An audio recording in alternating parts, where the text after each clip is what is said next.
just showing this for obvious reasons. Make sure you're not sharing any information that is in this slideshow. All right, so with this training course today, you guys are going to learn how to accept, reject, update, invoice, and supply documents for LOUP shipments in the new carrier portal.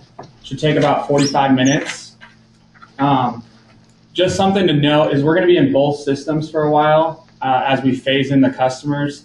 So you're still going to use the ship streamline along with OTM, which stands for Oracle Transportation Management. And then I also sent an email out saying that the go live date was pushed out to May 3rd. And then, like Kevin just said, if you have any questions, just hold them till the end. Here's the course objectives of what we're going to talk about today. And then the first thing I'm going to show you guys here today is how to get to the carrier portal. So you'll do the same thing you do now, just going to looplogistics.com. Once you log in the upper right-hand corner, it's going to prompt you to select the carrier portal. Right now, you'll have drop-downs on the right-hand side that show LOUP Autos, LOUP Wholesale, Legacy Wholesale, and then the Intermodal Wholesale, which will be the new Alinea or OTM system. So once you log in, once we go cut over completely, you won't have to worry about the previous Legacy Wholesale drop-down, and it'll just prompt you right to the new carrier portal. So right now, log in and then click carrier portal. And with that, I'm going to hand it back over to Kevin, and he's going to talk about accepting and rejecting tenders. All right, everybody, this is Kevin Bogman again, and so I'm going to go over taking a look at tenders and then accepting and rejecting or declining tenders. So when you're at the portal that Blake just spoke of, you're going to have a clean page. This is represented by the small screenshot on an otherwise open page that is currently showing on the left. So you have the shipment workbench will be one of your two principal options there. When you select that workbench, it'll bring you to a screen similar to what is there on the right. From there, you'll see it'll be showing the open tenders you have, also as shown in a tab there on the left. And these are the tenders that have been tendered over to you. So the image we have here is pretty similar to what you might find if you run a dedicated lane for us. And you'll see there that, so for instance, in this example, there's a lot from one area and then a bunch of other ones. If you're running a spot business for us, you'll probably see a few less of these and they'll be a little bit more varied. And that's when you see those tenders. Also, then you can move over the tenders, and then you'll have more detailed information there at the bottom. All right, so we're going to move on to accepting a tender. So up there, right below where you saw that open tender tab, you have sort of a sub-tab or a sub-option. And from there, this is something I really like about the system. It's pretty intuitive. It's actually very intuitive. You're going to take an action, so you select action, tender, and you're going to go over to accept tender. It'll be there. You'll be able to take a look at it, and then you'll have sort of the confirmation, similar to, if you're booking a flight or making a purchase, just kind of confirmation that you've accepted the tender. All right, and then we talk about declining a tender. You're going to get to that in the same way. Now, hopefully you're not declining too many tenders because we want to give all of you all the business we can. But when that is the case, you'll go to it the same way where, you'll go to you'll be in the open tenders, and then you'll be able to track down into the actions, tender, decline, tender. And then something else here, you're going to have an opportunity to give us a reason code. And that'll be good, kind of helping us understand what any potential issues may be, and it'll help us understand what you're seeing out there. So we really appreciate this tiny little step. It'll be something like there's, you have capacity issues or there's equipment issues. You're not able to get equipment. We can either better understand that marketplace or help you get equipment, etc. And then from there, you'll also have sort of a similar confirmation, that you've declined the tender. All right, so then once you do have a tender, you're going to see all of the you're going to see the tenders that you do have. If you notice in the screenshot available there in the upper left corner, next to the open tenders that we were just reviewing, there's another tab, shipment. So similar to almost like an Excel file or something. There's this other tab, and these will have obviously your shipment. So those tenders that we just talked about, once you accept those, they move over here. The ones you decline obviously move out of view. From there, you're able to take a look, and in the various columns, you'll have most of the critical information. And this is really good, something that I love, because if you're visual like me, it's really nice to have all of this in front of you. You sort of have sort of a map of what's out there for you. And then with that also, you can do a little bit of organization with the columns, organized by the date to kind of just, look at almost like a pipeline of what you've got, or look at it based on, break it up by region, take kind of little looks at it. And then also you can get down, drill down into the specific shipment. So by that, you'll click on it, and you'll have a drop down, select view, and then that's what we're seeing over there on the right, sort of some different details there. You can also track and trace with this. If you're doing the destination, you can take a look at kind of how it's moving, when you're expecting that load to come in. And you can also go down and take a look at documents, and you can obviously those documents in case you need for the facility or whatnot, and you'll be able to take a look there. So going from that, I'm going to go ahead and hand you off to my colleague Jacqueline. She's going to talk about updating shipment events. Hi everyone, I'm Jacqueline Straub. I've worked with some of our autos vendors in the past on the autos team, and today I'm going to be walking you through updated shipment events and some of the way billing that you've experienced in the past. Now, if you're an autos vendor, a lot of these events are going to look familiar, and they're pretty intuitive. So when we're looking to update the shipment events, we're definitely going to be in that shipment workbench that we were just talking about with Kevin. And in that shipment workbench, you'll be able to see, again, all of your tenders, and you'll be able to add what's called quick events. So your action button is definitely going to be one of our many intuitive options that we have in OTM now. And so you'll go into the shipment that you would like to update, select actions and quick events, and then you'll be able to see a new window pop up which got a drop down with the options of those events. Again, if you're an autos vendor, a lot of these are going to look familiar to you, or AFs or C2s, D1s, and X1s, but you'll have these with their definitions there on, as you can see on the screen on 4, and so it'll be pretty intuitive. You'll select the event, and then you'll also have the ability to add in the next window the time and required date and time. And then OTM will confirm once that event is updated, and it will close. Next slide, please. And so in continuation for that, when we're going into this quick events and we're adding these events that you see on the right screen, again, they're pretty intuitive. They are, again, we're looking at EDI, and we'll have the definitions. I know Blake sent out this presentation, so it'll be really handy to have these definitions. I'd encourage you to retain them. And so you'll add by starting the by shipment events. You'll select the required shipment, the required event, and make sure that when you're using the actions for tracking events, you're selecting that as the carrier, you're the responsible party. So in this case, all of you will be selecting carrier as the responsible party when entering your quick code. And again, you'll have the quick code definitions here on the screen, and then OTM will populate the status for the truck events and the other details associated with that. Next slide. And so when we're looking to record the event date and time, you'll have a calendar pop out, and you can manipulate the time for a specific time as well. The shipment ID is going to be an auto-completed by OTM, and then you're going to have to carefully select the required stop for which you want to update the event. So we want to make sure that we're paying attention to this, making sure that we're updating the correct stop with this event. Next slide, please. And similar to way billing in the past, when we're adding to select the details, so we're going to be entering the way bill details, which is their normal weight, piece count, the kind of pieces, the customer bill of lading, and so on, then the seal number. All those details will still be needed, and if anything is missing, OTM will flag you for it. And then we're also going to want to record the equipment details. So we'll scroll down, as you can see in this example where there's the number 12.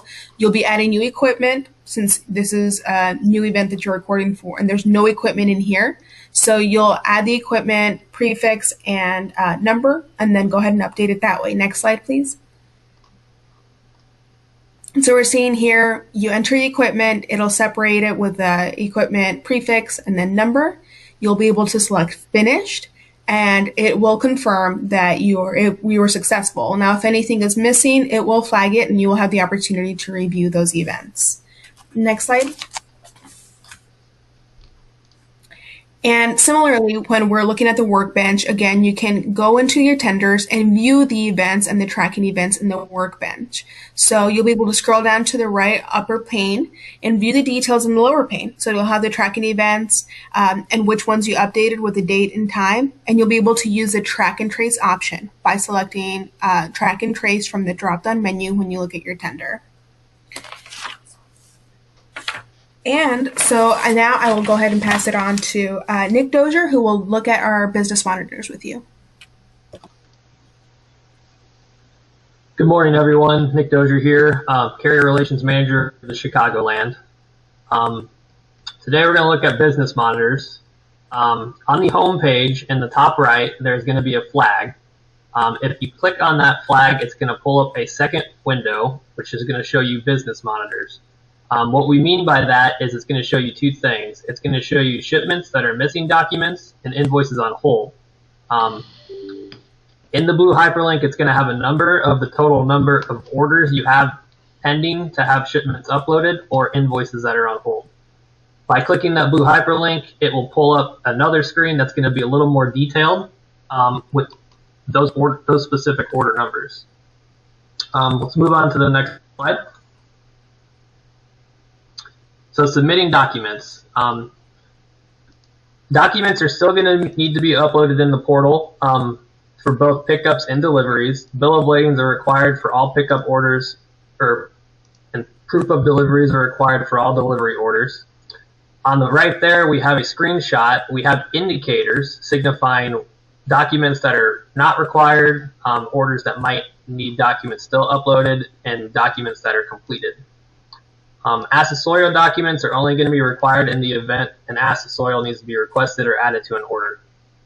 Next slide.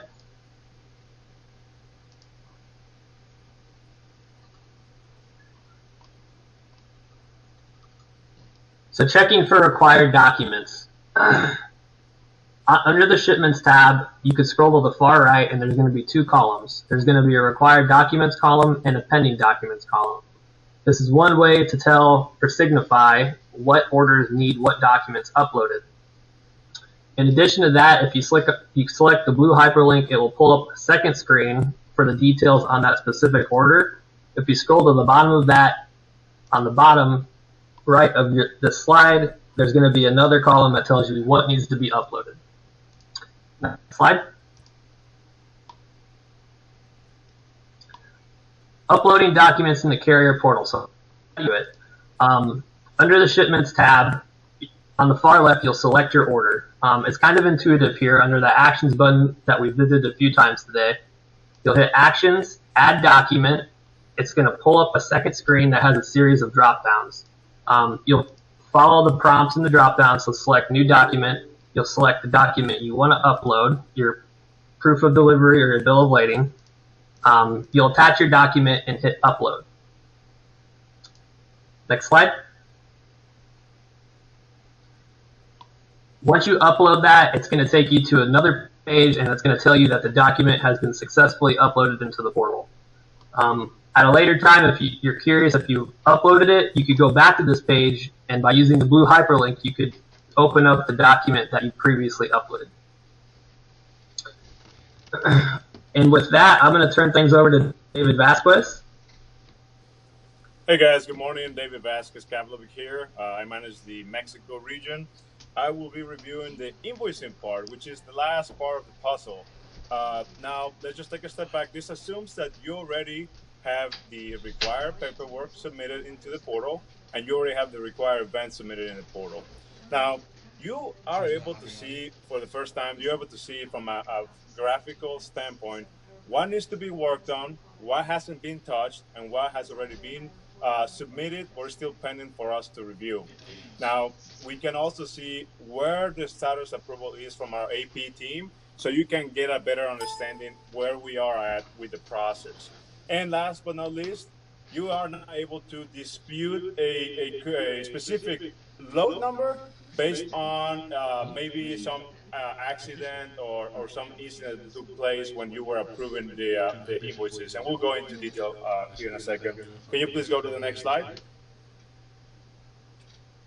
All right. So for every single load, you now will be able to see all the invoice details, such as what the OD pair is, how much money are we paying you, what the breakdown of that cost is going to be.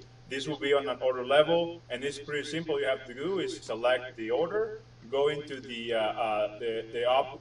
invoice and then actions drop down menu, and then hit the view button, so you can go into more details in regards to that specific order. Now, go to the next slide, please. Now, we are able to give you a specific box for you to input your internal invoice ID or ID number. That way you don't have to do this manually on an Excel spreadsheet. All you have to do is you look at the invoice from our standpoint, the LOUP standpoint, and you are able to enter your your number in that box that you're able to see on the care invoice ID number. That way you don't have to go back and do two additional process or steps. Now let's talk about how, and then you can go to the next slide, please. Now let's talk about how you are able to edit if you see that the amount is wrong. Now you have two options here. One is edit the current outstanding amount, and two, add a line item that we might have forgotten to add to the current load. The first time we're gonna go ahead, the first item we're gonna see is, let's say Kevin approved you for a $200 rate, but only $100 is showing in the load today. Well, you go ahead and click on the pencil button, which is the edit button. Go to the next slide, please. Which will then take you to the nuts and bolts of that specific charge.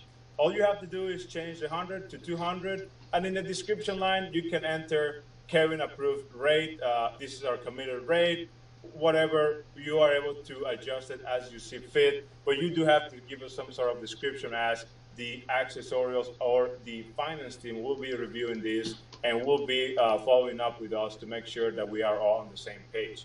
Now, once you are done adjusting the item, you hit finish, and voila, the item will be sent out, updated, and the current amount or the correct amount will be sent out to finance. Now, let's go to the next slide. We will be able to review what happens if we forgot to add fuel to the specific order. In the same concept, instead of hitting the pencil line, you're going to hit a new line item, which will then prop to the same window where you are able to manually enter all the details for that specific cost. In this example, we're going to select whether it's a base or a stop-off charge that was forgotten to be added, and then you pick the amount, the description, and then all you have to do is hit save and then finish. This will basically save the amount that you just recorded to make sure that it's combined with the rest of the line items. Once that's done, you hit finish, and then we will be ready to submit the invoice for approval. Go to the next line, please. All you have to do is, once you are okay with the amount and everything makes sense in regards to the line items, you select the invoice, you click actions, submit invoice for approval. And then your gray little box will turn into green, meaning, hey, you're done for the day. You send that to the accounts payables team at LOUP, and now it's their turn to review the specific invoice. Now, we all been there where we submit an invoice and something goes wrong. You forgot to update the cents, or the amount is actually wrong because you fat fingered. Well, there is now an option which is called the raise here dispute option. Now go to the next slide, please. This is where you will be able and will have the chance to go back and raise your hand and adjust the specific order that you are disputing to make the changes that probably should have been fixed before you submitted the order for approval. Now, please keep in mind that this will raise a lot of red flags from our side. We will make sure that we go through this order, just because you previously said yes, this is good to go, and then you raise your hand and recall back the invoice. So this will be an option for you to go back and adjust, but please keep in mind that this might take a little longer to process, just because it will be sent out to whether the carrier relations management team or the accessorial team to review. And with that, I'm gonna hand it over to to Kevin to conclude the meeting. To conclude the meeting. High-level overview of the primary features in this new system. We certainly don't expect you to be experts at this time, and we realize it will take some additional training and especially experience to really feel comfortable. We look forward to welcoming you to the new platform and eventually using all the benefits it has to offer. And with that, we'll open up to any questions. We're going to unmute everyone, but please put yourself on mute until you have a question, and we'll try to manage if we have several questions at once.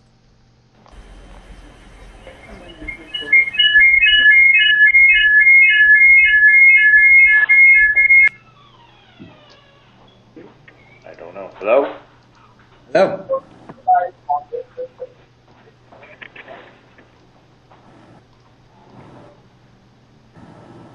Can you hear me? Yes. I hear you. Hey, this is Anthony from Hudson Valley Logistics. How are you? Well, how you doing? All right. Now, do we go directly to the regular website, correct? Is that where we go to now? Yeah, for the time being. We're going to get you some more information, if not the end of this week, if early next week, that will indicate kind of the customers specifically that you guys might have either contracts with us on those specific lanes. Right. We'll get you details on which ones to basically target and which system is what. Right, so you guys can be a when little is bit this more. up and running? Monday, May 3rd will be the go live. Monday, May 3rd. Okay. Now, when we're doing the closing out and everything, we do all the updating, the in, the out times, and all the paperwork and all of that stuff. We got to go through the whole submitting for the approval to get everything invoiced as well? Or does that go Yes. like the back of the house, so to speak? So with the new system, you guys are in charge of kind of your own destiny with payment. So you guys will go into your freight invoice center there on your workbench, and you can review your orders accordingly to make sure everything is the way it was agreed upon, right? Right. The thought behind this is let's catch issues before we make payment on them, as opposed to some of the stuff we do today in the current system where we have to go back and add money to previous orders, and it gets kind of sloppy from a book's perspective, right? So we want to catch those beforehand, address those, get them taken care of, and then issue you the payment. All right, so then we close out everything, we invoice everything, we submit everything to you, and then it comes to us when you guys decide on everything is good, right? Yep. So if you're looking at your invoice and everything is fine, you submit for approval. That goes through like it does today. Our finance team will put it kind of in their bucket to be paid, so to speak, and then they do their release of payment on Thursday or whatever, and then you guys see it on Friday, I believe. Okay. So that probably will say it's the same. Yes. Yeah, I was just wondering. I just want to make sure I got that right.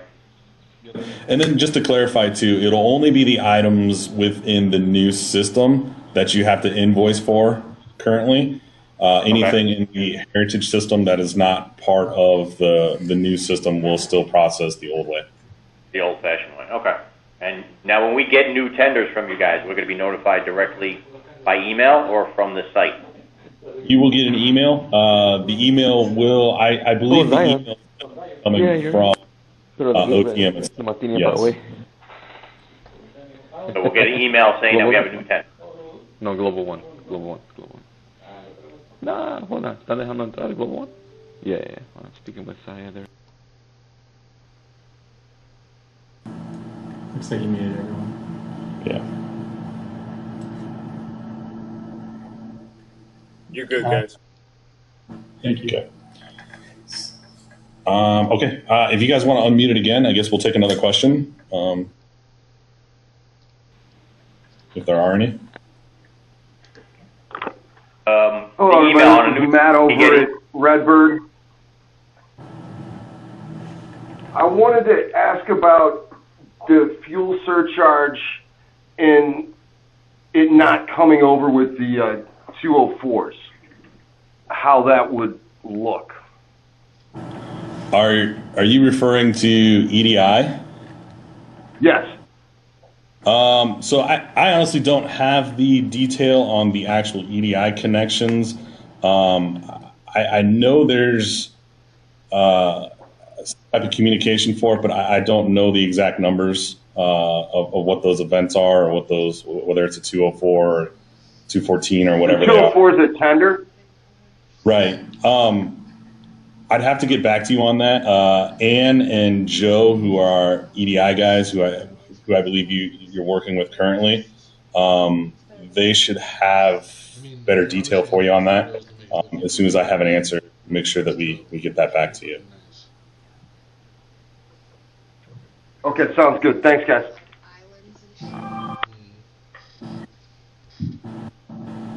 Great questions. Any others? Just to verify, when you guys give us a new tender, we still get the email to our regular emails, correct? Yes. So we've set it up so that your current email that you have set up to receive those tenders will still come over to that email box. In the event you need to change it or want to change it, just let us know. We'll make the adjustments. No, the email is probably the best way for us to know that we have new tenders pending. Absolutely. Yep. Okay, great. Thank you, guys.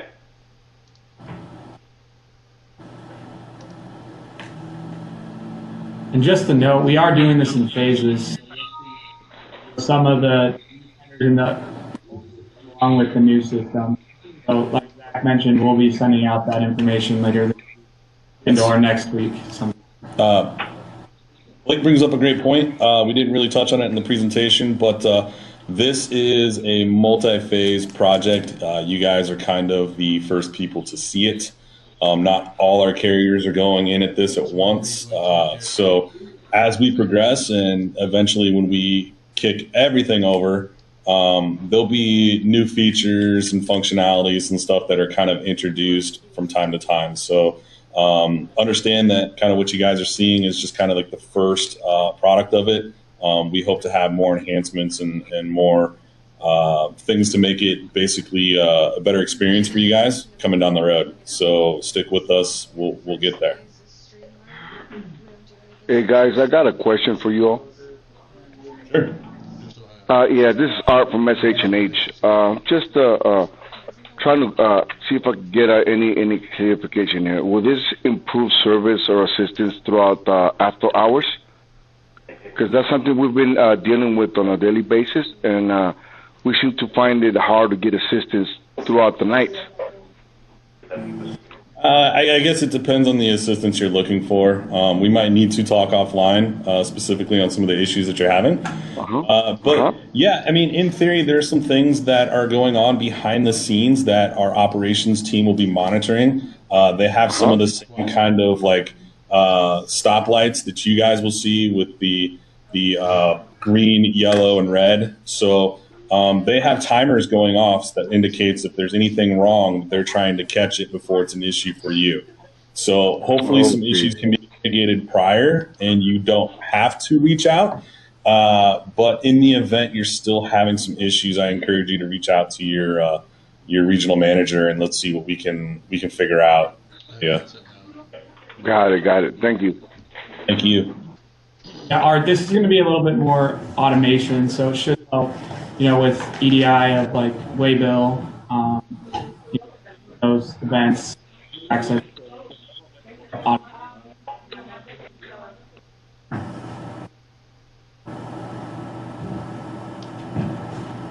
Good questions. Did we have any more questions?